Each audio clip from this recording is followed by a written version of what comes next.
Kasus aborsi mahasiswi dan mahasiswa Unsri yang nyebab ke meninggal dunia akhirnya memasuki tahap 2 atau P21 di Kejaksaan Negeri Ogan Ilir.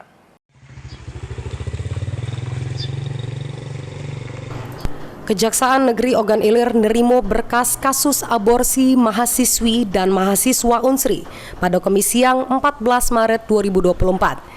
Berkas diterima langsung dari Kasipidum Kejaksaan Negeri Ogan Ilir Andrianto dari penyidik Polres Ogan Ilir. Kasipidum Kejaksaan Negeri Ogan Ilir Andrianto benar ke sudah menerima berkas kasus aborsi mahasiswi Unsri yang sudah masuk pada tahap 2 atau P21. Penyerahan berkas ini juga disertai dengan penyerahan tersangka DN.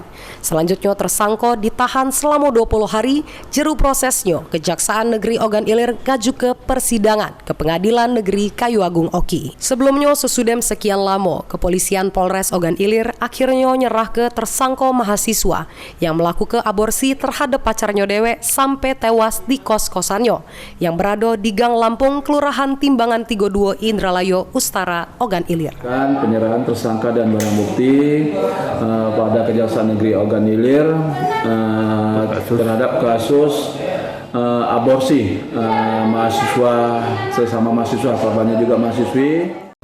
Ahmad Romawi, PAL TV.